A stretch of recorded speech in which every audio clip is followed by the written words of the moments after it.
आदरणीय सभापति महोदया, मैं आपका आभारी हूं कि आपने मुझे खान और खनिज विकास और विनियम संशोधक विधेयक 2021 के समर्थन में अपनी पार्टी के तरफ से विचार रखने का अवसर दिया है। ये माननीय मंत्री जी ने विस्तृत रूप से अभी यह जानकारी दी है कि इस विधेयक को लाने के पीछे का कारण क्या है।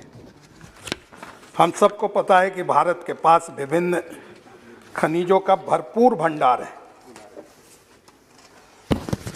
और हमारे संस्कृति में भी इसकी चर्चा की गई है। और अथर्ववेद में एक श्लोक आता है कि विश्वम्भरा वसुधानी प्रतिष्ठा हिरण्यवक्षा जगतो निवेशनी, अर्थात यह धरती रत्न गर्भा है जिसने खनिज के रूप में अनेक रत्नों को अपने गर्भ में रखा है, परंतु आज़ादी के बाद से जिस तरह से खनिजों का दोहन होना चाहिए था वो दोहन नहीं हुआ बल्कि शोषण हुआ। बिसेंट पाला जी कह रहे थे कि बार बार संशोधन की क्या जरूरत है। निश्चित रूप से उनके पार्टी को संशोधन की जरूरत नहीं पड़ती है। इन्होंने धारा 370 का अस्थायी कानून बनाया और भूल गए कि इसको समाप्त भी करना है। तो इनकी सरकारें इसी तरह की कानून बनाते रही और अभी अभिभाषण के दौरान माननीय प्रधानमंत्री जी एक चर्चा कर रहे थे, ब्रिटिश पीएम के सिगार में इनकी चर्चा कर रहे थे। अब वो कानून भी चलता रहा है। तो ये कानून हम कानूनों में इसलिए परिवर्तन करते हैं कि हम उत्खनन खनन को भी जनता के हित में, जो धरती माता ने, जिसको हम माँ मानते हैं और भारत की जिस माता के रूप में हमने कल्पना की है, उसके अनुसार उसका लाभ यहाँ के नागरिकों को दिला सकें, इस दृष्टि से ये संशोधन इसमें हम लोगों ने किया है। और हमारे ध्यान में है कि भारत लगभग 95 खनिजों का उत्पादन करता है, जिसमें से 4 फ्यूल रिलेटेड मिनरल्स हैं, 10 मेटेलिक मिनरल्स हैं, 23 नॉन मेटेलिक मिनरल्स हैं, 3 एटॉमिक हैं और 55 माइनर मिनरल्स हैं। लेकिन एक समग्र कोई नीति नहीं होने के चलते हमारा ध्यान कुछ सेलेक्टेड मिनरल्स के ऊपर जाता था। हम समग्रता में इसका ध्यान नहीं रखते थे, इसलिए इस दृष्टि से हम लोगों ने इसको संशोधित किया है। और जैसा माननीय मंत्री जी ने कहा, खास करके जो दक्षिण अफ्रीका और ऑस्ट्रेलिया का जो उदाहरण दिया है वो इसलिए बहुत आवश्यक है उसको समझना, क्योंकि लगभग 18-19 करोड़ वर्ष पहले गोंडवाना सुपर कॉन्टिनेंट का दक्षिण अफ्रीका और ऑस्ट्रेलिया दोनों इसी के भाग थे। और जो एशियाई प्लेट से टकराने के बाद जब हिमालय पर्वत की संरचना हुई, उसके बाद हम एक दूसरे से अलग हुए हैं। लेकिन फिर भी अगर हम देखेंगे तो जियोलॉजिकल और खनिज की संभावनाएं और क्षमताएं हमारे देश में ऑस्ट्रेलिया और दक्षिण अफ्रीका के अपेक्षा कम नहीं बल्कि ज़्यादा हैं। इसलिए हम ये कह सकते हैं कि विशाल खनिज संभावनाओं के बावजूद भारत दक्षिण अफ्रीका और ऑस्ट्रेलिया के समकक्ष अपनी खनन क्षमता को बढ़ा नहीं पाया। और एक चर्चा मैं इसलिए भी करना चाहूँगा दक्षिण अफ्रीका और ऑस्ट्रेलिया की चर्चा करते हुए कि ऑस्ट्रेलिया में इन्वायरमेंट को पहली प्राथमिकता दी जाती है और इन्वायरमेंट को प्राथमिकता देने के बाद भी ऑस्ट्रेलिया ने माइनिंग के क्षेत्र में तरक्की की है। लेकिन भारत में जब भी हम माइनिंग की गतिविधि को बढ़ाने के लिए कोई संशोधन करते हैं तो यहाँ भांति भांति के पर्यावरणविद रातों रात उत्पन्न हो जाते हैं, जो धरती का, मौसम का, बाकी की चिंता करने लगते हैं। लेकिन वो ये चिंता नहीं करते हैं कि खनिज उत्पादित करने वाले अधिकांश राज्य जो पूर्वी भारत के हैं, जिसमें झारखंड है, उड़ीसा है, वेस्ट बंगाल है, यहाँ के लोगों की स्थिति कितनी दयनीय थी। हमारे झारखंड के बारे में तो खास करके ये कहा जाता है कि अमीर राज्य के गरीब नागरिक। तो इस धारणा को बदलने के दृष्टि से हमने ये कदम उठाया है, क्योंकि हमसे कम कैपेसिटी होने के बावजूद दक्षिण अफ्रीका का अपने जीडीपी में 7.5% और ऑस्ट्रेलिया का 7% अपने जीडीपी में माइनिंग से योगदान है, जबकि भरपूर संभावनाओं के बावजूद भारत में हमारा योगदान सिर्फ 1.75% है जीडीपी में। जबकि भारत के खनिज संपदा का कुल क्षेत्रफल 17.4 है। कुल हमारा जो एरिया है ज्योग्राफिकल, उसमें 17.4% क्षेत्रफल खनिज संपदा से भरपूर है, जिसमें से हम मात्र 0.25% पर आज माइनिंग का कार्य कर रहे हैं। इसलिए कितनी बड़ी संभावना हमारे सामने है, ये विचार करना चाहिए। और ये इसलिए भी जरूरत हो जाती है कि हमारे पास खनिज है और हम मात्र 1,25,00,000 रुपये का ही उत्पादन कर पाते हैं, जबकि हमारा आयात लगभग 2.5 लाख करोड़ का है। इसलिए भारत को जो आत्मनिर्भर बनाने की दिशा में जो पहल हुई है और जो माननीय प्रधानमंत्री जी ने कहा है कि एक मजबूत खनन और खनिज क्षेत्र के बिना आत्मनिर्भरता संभव नहीं है, क्योंकि खनिज और खनन हमारी अर्थव्यवस्था के महत्वपूर्ण स्तंभ हैं। वहीं माननीय प्रधानमंत्री जी ने कहा है कि आत्मनिर्भर भारत यह किसी सरकार का कार्यक्रम नहीं है और होना भी नहीं चाहिए। यह 130 करोड़ देशवासियों का संकल्प होना चाहिए और इस संशोधन के माध्यम से यह आत्मनिर्भर भारत बनाने के मामले में जो देश के 130 करोड़ देशवासी हैं, उनके संकल्प की अभिव्यक्ति के रूप में ये संशोधन हमारे सामने आया है। और इसलिए आया है कि धरती में खनिज होने के बावजूद हमको गरीबी रेखा से नीचे जीवन यापन करना पड़ रहा है। इसलिए समय का अभाव है, इसलिए मैं कहते कि बार बार संशोधन क्यों आ रहा है। चूंकि माननीय मंत्री जी ने अपनी चर्चा के क्रम में विषय को रखते हुए सारे जो चेंजेज, जो संशोधन लाया उनकी चर्चा की है, तो मैं उससे बचते उसको छोड़कर इसके पीछे का उद्देश्य क्या है उसको बताना चाहता हूं, क्योंकि हमारी वैचारिक पृष्ठभूमि पर बार बार प्रश्न उठाया जाता है। इसलिए मैंने प्रधानमंत्री जी के खनिज क्षेत्र की संभावना और भारत को आत्मनिर्भर बनाने की दिशा का उल्लेख किया है। यहां मैं परम पूजनीय गुरु जी ने जो ठाणे सम्मेलन में 1972 में जो भाषण दिया था उसको कोट करना चाहता हूं। उन्होंने कहा था कि हमारा ध्येय वाक्य होना चाहिए अधिकतम उत्पादन और समान वितरण, और राष्ट्रीय आत्मनिर्भरता होनी चाहिए हमारा निकटतम लक्ष्य। बेरोजगारी और अर्ध रोजगार की समस्या का निराकरण युद्ध स्तर पर होना चाहिए।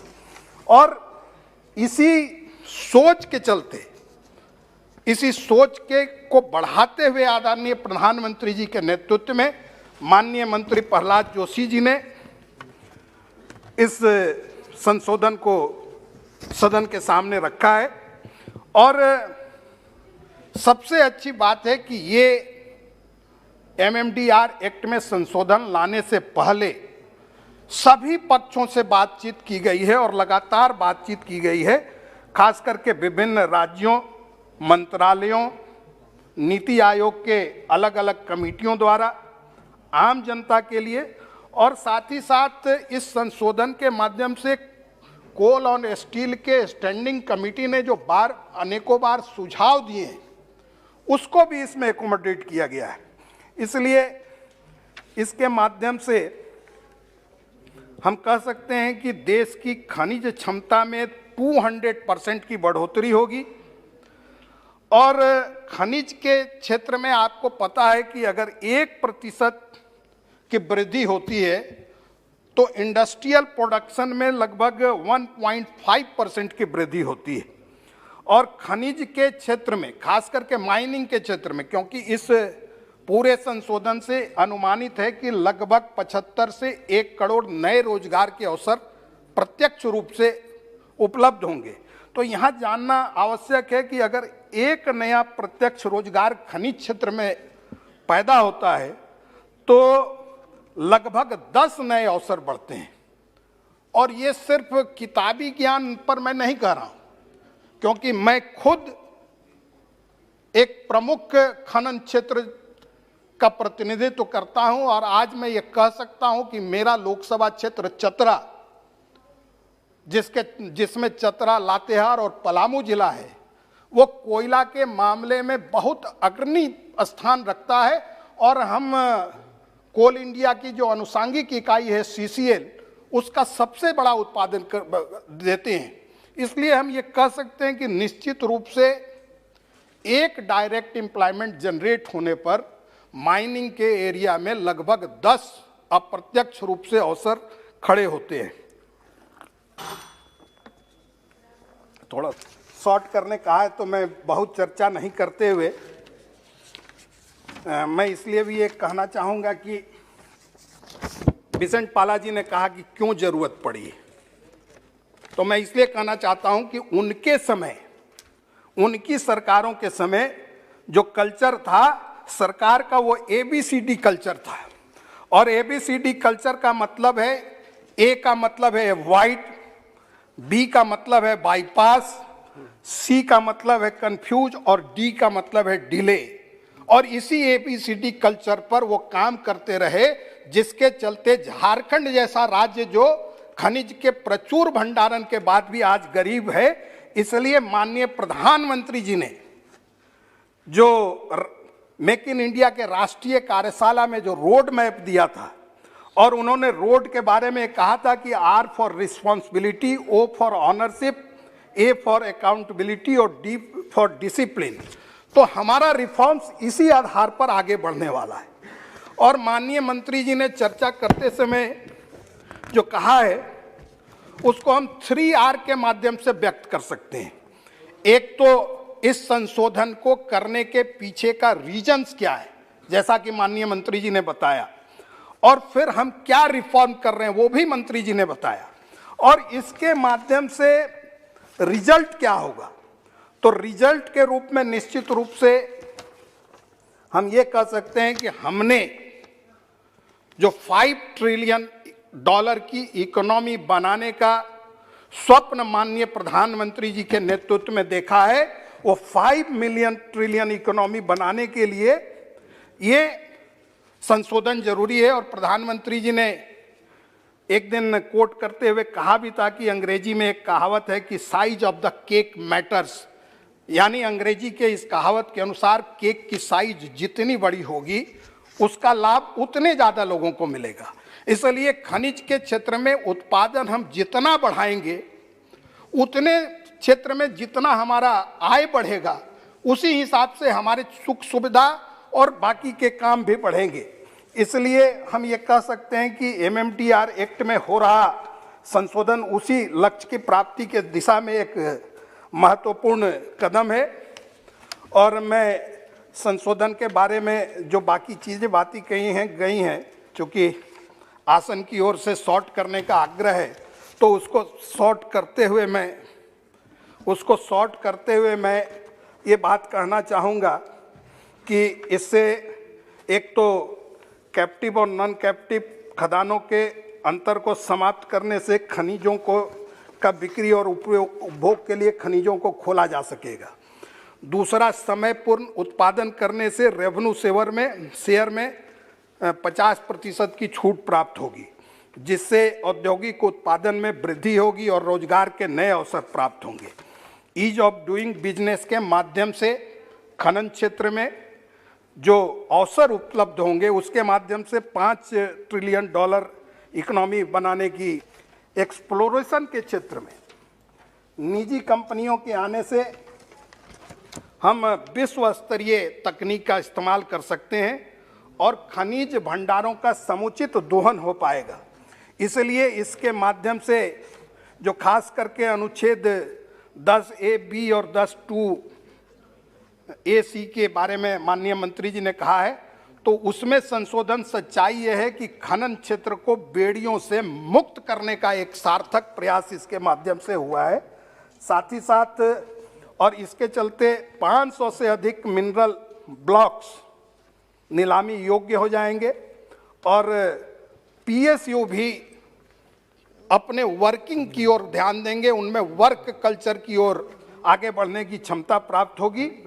और जो माइनिंग ऑपरेशन का डिफिनेशन बदला है उसमें उत्पादन और डिस्पैच पर जोड़ होगा। इसलिए मैं अब सिर्फ अंत में, सभापति महोदया आपका बार बार इशारा है तो मैं सिर्फ अंत में डीएमएफटी की चर्चा हो रही थी और बिसेंट पाला जी ने कहा कि डीएमएफटी राज्यों के अधिकार में कटौती है। अब मुझे नहीं पता कि वो किस संघवाद की धारणा से काम करते हैं। क्या राज्यों को चुने हुए प्रतिनिधियों के रूप में डीएमएफटी में एमपीज को स्थान देने में राज्य के अधिकारों में कटौती होगी? क्या माननीय सांसद अपने क्षेत्र के चुने हुए प्रतिनिधि नहीं हैं? राज्य के प्रति उनकी कोई जिम्मेवारी नहीं बनती है? मैं ये चर्चा इसलिए उठाना चाह रहा हूं कि अनेक राज्यों में, जिसका नाम लोग नहीं ले रहे हैं, छत्तीसगढ़ है, महाराष्ट्र है, आपने प्रभारी मंत्रियों को उसका चेयरमैन बना डाला। राजस्थान के अंदर वही हो रहा है। बंगाल में डीएमएफटी की आप कभी बैठक नहीं बुलाते। तो जानने की जरूरत है कि डीएमएफटी में हम सिर्फ एमपी को इंक्लूड करने की मांग नहीं कर रहे। यह जरूरत है इस बात की इसलिए जानना कि डीएमएफटी की जरूरत क्यों पड़ी। आपके भी ध्यान में होगा कि देश के आदिवासी बहुल जिलों में पूरे भारत का खनिज बेल्ट है। खनिजों का दोहन खूब हुआ, शोषण खूब हुआ, लेकिन स्थानीय लोगों के हित में कुछ नहीं हुआ। और इसी को देखते हुए माननीय प्रधानमंत्री जी ने यह स्पष्ट रूप से कहा कि हम खनिज संपन्न क्षेत्रों के निवासियों को समृद्ध बनाने के लक्ष्य पर काम कर रहे हैं। और उन्होंने खास करके ग्लोबल बिजनेस समिट में, 1 मिनट के अंदर, ग्लोबल बिजनेस समिट में यह कहा कि विकास के बहुत से आयाम हैं। एक तरफ हमें अधिक आय की जरूरत है तो दूसरे तरफ हमें समावेशी समाज की भी आवश्यकता है जो आधुनिक अर्थव्यवस्था के दबाव और तनाव को संतुलित रखता है।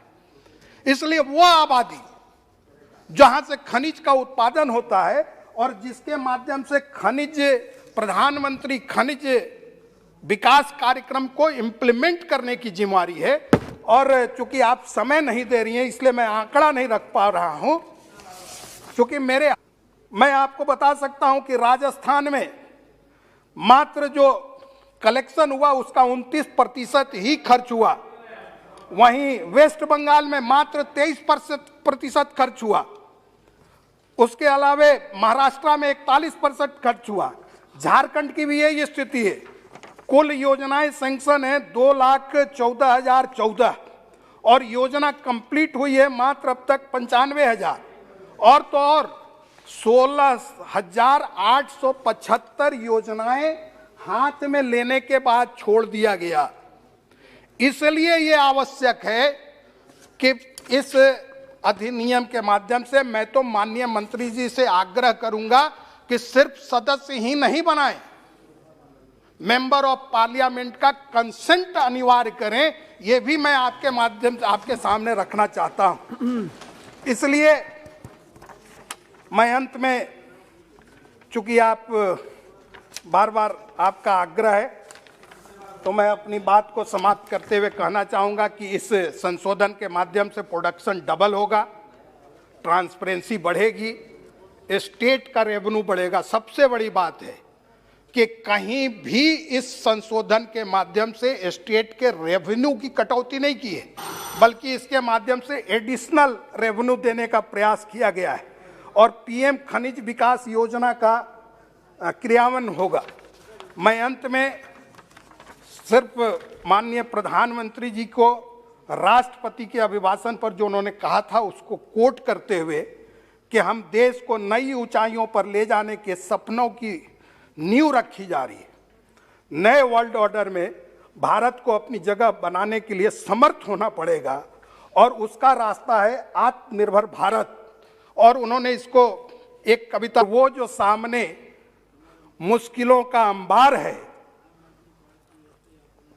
उसी से तो मेरे हौसलों की मीनार है। चुनौतियों को देखकर घबराना कैसा, इन्हीं में तो छिपी संभावना अपार है। विकास के यज्ञ में जन जन के परिश्रम की आहुति, यही तो माँ भारती का अनुपम श्रृंगार है। गरीब अमीर बने नए हिंद की भुजाएं, बदलते भारत की यही तो पुकार है। देश पहले भी चला और आगे भी बढ़ा, अब न्यू इंडिया दौड़ने को तैयार है। दौड़ना ही न्यू इंडिया का सरोकार है।